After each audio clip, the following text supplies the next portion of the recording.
6월 13일 화요일 아침 말씀과 함께 주님과 함께하는 기쁨 찬매일 묵상. 오늘 묵상 말씀은 로마서 9장 1절에서 18절까지의 말씀입니다.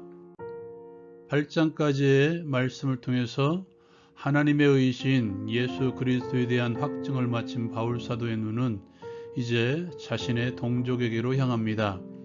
그렇게 향할 수밖에 없었던 이유는 하나님의 구원 역사에서 멀어져가는 이스라엘 백성들 때문이었습니다. 그들은 하나님께서 먼저 부르신 하나님의 아들들입니다. 하나님께서는 그들을 내 장자로까지 말씀하셨습니다. 하나님의 영광이 그들과 늘 함께했습니다. 성막에서 성전으로, 그리고 그 지성소에는 하나님의 임재의 상징인 법궤가 늘 함께했습니다. 하나님과의 언약이 있었습니다. 아브라함, 이삭, 야곱, 모세, 다윗에게 많은 언약들을 주셨습니다.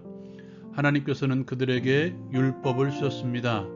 하나님께 나아갈 수 있는 예배 제도를 그들에게 허락하셨고, 하나님께서는 그들의 선지자들을 통해서 메시아에 대한 약속을 주셨습니다. 아브라함, 이삭, 야곱, 모세, 다윗 왕 등 많은 믿음의 선배들이 그들의 조상입니다. 무엇보다 예수 그리스도가 그들의 족속으로 이 땅에 오셨습니다. 그럼에도 불구하고 그들은 예수께서 이 땅에 오셨을 때 믿지도 받아들이지도 않고 오히려 배척하며 죽이기까지 했습니다. 그렇다면 말씀을 받은 이스라엘 민족이 실패했기 때문에 하나님도 실패하셨는가? 하나님의 말씀이 폐하해졌는가? 바울 사도는 이렇게 스스로에게 질문을 던지고 답을 내립니다. 그렇지 않다는 것입니다. 결론부터 말하면 이스라엘의 실패는 그들의 실패이지 하나님의 실패가 아니라는 것입니다. 바울 사도는 이스라엘이 다 이스라엘이 아니라고 말합니다. 아브라함의 씨라고 해서 다 하나님께서 허락하신 자녀가 아니라 이삭으로부터 난 자, 즉 약속의 자녀가 아브라함의 씨요 이삭의 씨이며 그들이 곧 이스라엘 백성들이라고 말합니다. 육적 이스라엘이 아닌 영적인 이스라엘, 하나님의 약속을 받아들인 자들이 진짜 이스라엘 백성들이라는 것입니다. 두 번째로 예를 든 것이 이삭의 아들들인 에서와 야곱입니다. 똑같은 어머니에게서 난 아들들, 이삭의 씨로 말미암은 아들들이지만 하나님께서는 그들이 태어나지도 않은 때부터 결정을 내리셨고 리브가에게 이를 말했습니다. 이는 어떤 행위가 아닌 하나님께서 당신의 뜻대로 결정하신 것임을 드러내는 사건입니다. 이스마엘도 에서도 할례받은 이스라엘 민족이지만 하나님께서 선택하신 이스라엘 안의 진짜 이스라엘은 이스마엘도 에서도 아닌 이삭과 야곱이었습니다. 그것은 그들의 행위와 입체가 아닌 당신의 기쁘신 뜻대로 선택하신 것입니다. 그렇다면 당연히 따라오는 질문이 하나님은 너무 부당하다. 바울은 이에 대해서도 먼저 답을 내립니다. 하나님은 불의하지 않다는 것입니다.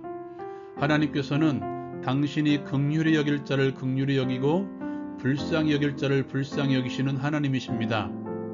하나님의 구원은 원하는 자, 다른 박질하는 자가 얻는 것이 아니라 하나님께서 미리 정하신 자들, 하나님께서 선택하신 자들만이 누릴 수 있는 축복임을 말씀하고 있습니다.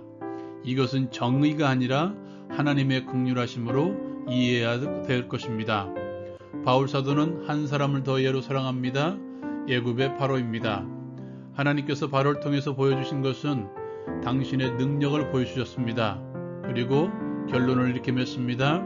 하나님께서 하시고자 하는 자를 긍휼히 여기시고 하시고자 하는 자를 완악하게 하신다.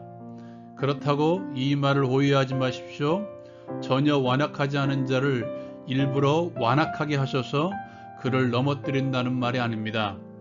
출애굽기 4장부터 등장하는 애굽에서의 10가지 재앙 이야기를 들여다보면 바로가 하나님께 대해서 자신의 마음을 완악하게 하고 자신을 낮추기를 거절했다고 하는 메시지가 곳곳에서 등장합니다.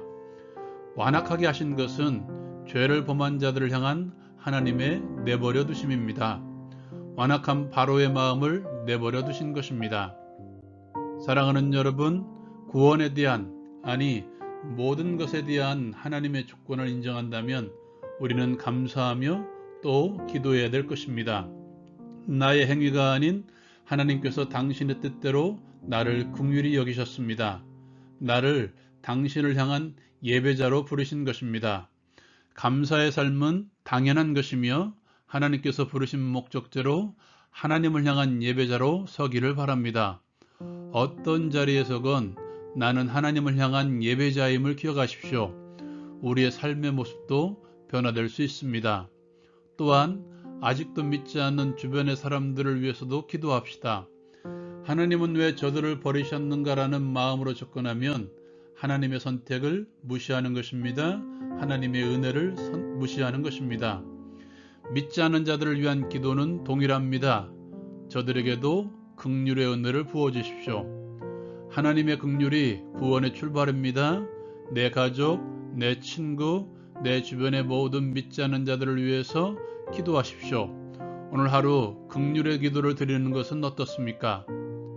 또한 나를 위해서도 기도해야 합니다. 하나님께서는 당신의 백성들을 외면하시지 않습니다.